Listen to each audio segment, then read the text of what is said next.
Dear friends, आज फिर हम एक नए टॉपिक के साथ में। उस टॉपिक का नाम है step up and step down transformer. ये स्टेप अप क्या होता है, स्टेप डाउन क्या होता है, ये ट्रांसफार्मर होता है। इन दोनों में क्या क्या डिफरेंस है, उसके बारे में आज हम डिस्कस करेंगे।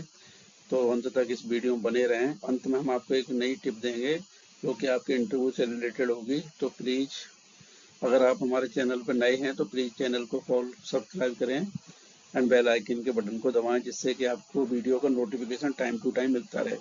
चलिए, नाउ लेट्स स्टार्ट। अब देखिए, स्टेप अप और स्टेप डाउन ट्रांसफॉर्मर। ये एक स्टेप अप होता है, ये वोल्टेज को बढ़ाने के लिए हमेशा यूज किया जाता है। ये ट्रांसमिशन लाइन में लगाया जाता है। जैसे ट्रांसमिशन में आपने सुना होगा 11 kVA, 33 kVA, 66 kVA। तो वहाँ पे क्या है कि ये स्टेप अप ट्रांसफॉर्मर यूज किए जाते हैं। जो कि ट्रांसमिशन लाइन में होता है, वहाँ पे वोल्टेज बढ़ाए जाते हैं, करंट को कम किया जाता है। तो वहाँ पे ये स्टेप अप ट्रांसफॉर्मर यूज किए जाते हैं। और वहाँ पर ये किए जाते हैं, अगर कोई मेजरिंग डिवाइस है, जैसे ऑयल का बीडीबी टेस्ट करना है, ब्रेकडाउन टेस्ट करना है, तो वहाँ पर क्या होता है कि 60 kV तक सिंगल फेज वोल्टेज को कैसे स्टेप अप किया जाता है, वहाँ पर भी वो इसी प्रिंसिपल का यूज किया जाता है। और स्टेप डाउन ट्रांसफार्मर क्या होता है कि ये डिस्ट्रीब्यूशन ट्रांसफार्मर में यूज किया जाता है। सबस्टेशन के बाद जहाँ भी डिस्ट्रीब्यूशन होता है, प्रेमाइसेस में, इंडस्ट्री में, वहाँ पे क्या होता है कि 11 kVA की सप्लाई, 33 kV की सप्लाई। तो वहाँ पे क्या होता है, ट्रांसफार्मर 11 kV टू 433 और आपके 33 kV टू 433 kV को आप यूज कर सकते हैं इसमें। तो ये क्या है कि आपकी यूटिलाइजेशन में जो होता है स्टेप डाउन ट्रांसफार्मर मोस्टली। तो इसके बारे में हम आगे देखते हैं, सर्किट समझते हैं। आप यहाँ पे दो प्रिंसिपल सर्किट देख रहे हैं। अब यहाँ पे स्टेप अप का, स्टेप डाउन का। इसमें आप देख रहे हैं कि ये स्टैटिक डिवाइस होती है ट्रांसफार्मर। ये क्या करती है कि जब इसकी प्राइमरी पर जो वोल्टेज दिए जाते हैं, तो यहाँ पे क्या है कि ये वाइंडिंग की वजह से इसमें फ्लक्स पैदा होता है। फ्लक्स क्या करता है कि इंडक्शन की वजह से इसमें मैग्नेटिक फ्लक्स बनता है, जो इस कोर पर ट्रांसफर होता है। उससे क्या होगा कि ये जो सेकेंडरी वाइंडिंग है, इसके ऊपर ये जनरेट हो जाता है, इस पे मिल जाता है। अगर सेकेंडरी में वाइंडिंग ज्यादा है तो यहाँ पे वोल्टेज ज्यादा मिलेगा। अगर प्राइमरी में इसमें यहाँ पे 11 kV है, आप देख रहे हैं कि इसमें टर्न्स कम है और सेकेंडरी में टर्न्स ज्यादा है, तो यहाँ पे 11 kV है और यहाँ पे 66 kV हो गई है।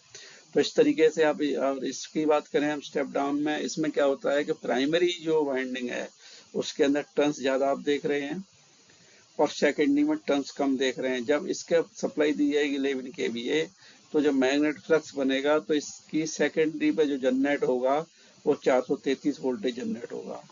तो कहने का मतलब है कि अगर वोल्टेज बढ़ते हैं तो करंट कम होता है, अगर वोल्टेज डाउन होते हैं तो करंट बढ़ता है। तो यहाँ पे क्या होता है कि अगर यहाँ पे वोल्टेज कम है, करंट वोल्टेज कम है, तो यहाँ पे वोल्टेज बढ़ रहा है। तो वोल्टेज बढ़ रहा है कि यहाँ पे जो ट्रांसमिशन में हमेशा वोल्टेज को बढ़ाया जाता है, करंट को कम किया जाता है। डिस्ट्रीब्यूशन में क्या है कि वोल्टेज को डाउन किया जाता है। यहाँ पे 11 kV है, 433 kV है, तो यहाँ पे वोल्टेज को बढ़ाया जा रहा है, जिसका मतलब करंट यहाँ पे कम है, इसमें करंट बढ़ रहा है। अगर यहाँ पे 11 kV हम करंट की बात करें, अगर 1 एम्पियर 11 kV में होगा तो यहाँ पे आपको मिलेगा 25 एम्पियर करंट सेकेंडरी में। अगर यही लाइन अगर 33 kV की होगी तो यहाँ पे 1 एम्पियर यहाँ पे प्राइमरी में, तो सेकेंडरी में होगा 75 एम्पियर करंट जो कि मिलेगा। इस तरीके से ये डिफरेंस है इसमें बेसिक। आइए कनेक्शन डायग्राम के बारे में बात करते हैं।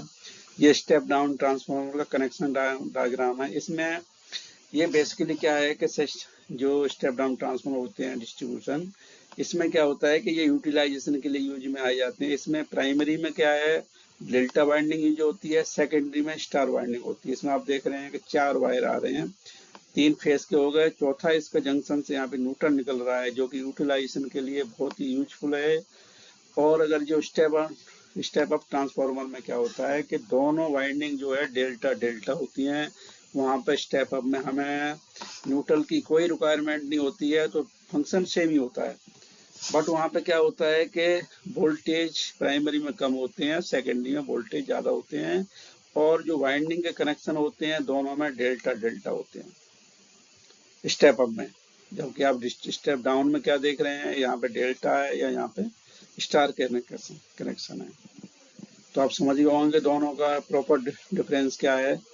अगर आप अगर आपको ट्रांसफार्मर से रिलेटेड अदर कोई इन्फॉर्मेशन लेनी है तो आप हमारी वेबसाइट electricaltopic.com पर विजिट कर सकते हैं। ट्रांसफार्मर से रिलेटेड हर जानकारी आपको यहाँ पे मिलेगी। इसके अलावा अदर जानकारी मिलेगी ST power, LT power, electrical equipment, आप अपने इंटरव्यू के लिए तैयारी भी कर सकते हैं और डॉक्यूमेंटेशन के बारे में जान सकते हैं। इलेक्ट्रिकल मेंटेनेंस कैसे होती है, पीपीएम कैसे होता है, इलेक्ट्रिकल सेफ्टी, लोटो कैसे होते हैं। अगर आपको हमारा वीडियो थोड़ा सा भी अच्छा लगे तो आप इस वीडियो को लाइक करें, अपने दोस्तों को शेयर करें। Thanks for watching. हंसते रहिए, मुस्कुराते रहिए। जय हिंद।